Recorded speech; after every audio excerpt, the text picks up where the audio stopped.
Monseigneur Hayet, donc vous lancez aujourd'hui la campagne du denier de l'Église de collecte. La générosité est en baisse. Une des raisons, justement, c'est un peu la crise que traverse l'Église. Alors je ne sais pas si la générosité est en baisse, parce que je crois qu'elle est toujours au rendez-vous, mais en tout cas, le nombre de donateurs et l'ensemble de la collecte a un peu diminué en 2017. Alors vous avez un budget qui s'élève à aujourd'hui autour de 3 millions 3 millions 3, je crois, au total. Donc est-ce que c'est suffisant pour faire vivre l'Église de notre diocèse? Alors c'est sûr que le résultat des collectes, qui reste stable par rapport à l'an dernier, l'ensemble des collectes, n'est pas suffisant quand même pour le fonctionnement de notre institution, pour le traitement des prêtres, pour le salaire des laïcs qui sont employés par la société diocésaine et par les paroisses. Mais pour autant, il y a d'autres sources de revenus. Il y a des placements financiers, il y a aussi des dons exceptionnels, il y a des ventes, des cessions qui nous permettent d'équilibrer à peu près notre budget. Alors revenons à l'actualité. Donc la crise aujourd'hui dont on parlait tout à l'heure, sur les atteintes sexuelles, vous avez mis en place une cellule. Quel est le bilan? Alors la cellule a donc été mise en place avec des personnes qualifiées, comme j'ai dû le dire tout à l'heure. Pour l'instant, nous avons 4 personnes, 4 victimes qui ont pris contact avec la cellule directement pour exprimer leur souffrance.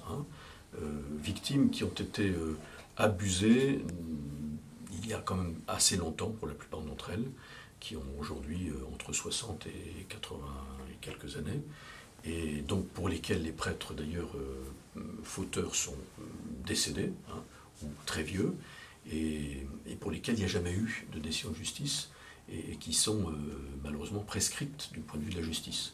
Ce qui fait que la justice ne pourra pas être rendue, mais la souffrance n'étant pas prescrite, ce qui est de notre devoir, c'est de les accompagner autant que nous pouvons, avec toute la compassion nécessaire relative à leur souffrance. Aujourd'hui, donc, Monseigneur Barbarin est reçu par le pape. Qu'auriez-vous fait à sa place? Étant donné que depuis 2 ans, le cardinal Barbarin, sa personne, mais aussi son diocèse, son clergé, est dans l'œil du cyclone, je comprends qu'au terme de cette longue enquête et procédure, qui a abouti, comme vous le savez, à une première condamnation au tribunal correctionnel de 4 mois de prison avec sursis, je pense que c'était normal d'ailleurs il était déterminé de toute façon à donner sa démission au pape, de manière à ce qu'une nouvelle page s'ouvre dans ce diocèse et que la paix soit le plus vite rétablie. Même si, vous savez qu'il a fait appel de cette décision et que le procureur de la République de Lyon lui-même a fait appel de cette condamnation. Et on peut s'interroger d'ailleurs.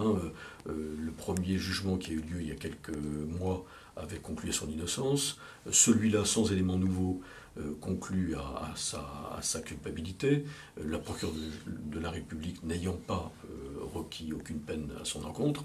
Donc on peut se demander si ce n'est pas la pression médiatique qui a été assez forte dans ces dernières semaines, qui peut avoir influencé cette décision. Alors l'accompagnement des prêtres est quand même au centre un peu toujours du débat pour ces questions. Qu'est-ce que vous avez prévu au niveau du diocèse de Bayonne? Alors c'est sûr que d'abord il y a des choses qui sont prévues dans la formation des prêtres. On est de plus en plus attentif, mais déjà depuis plus d'une vingtaine d'années, à la formation humaine des futurs prêtres, de manière à ce qu'ils acquièrent une maturité psycho-affective qui leur permet de s'engager dans le célibat, qui leur permettrait d'ailleurs de se marier, parce que je dis en l'occurrence qu'il est aussi difficile d'être fidèle à son célibat que d'être fidèle à sa femme quand on est marié, donc il n'y a pas de scout de ce côté-là. Ensuite, on essaie de proposer des sessions de formation aux ministres ordonnés, aux prêtres, aux agents pastoraux d'une manière générale, qui sont en contact avec des enfants, et ensuite, l'accompagnement des prêtres nécessite une proximité aux prêtres.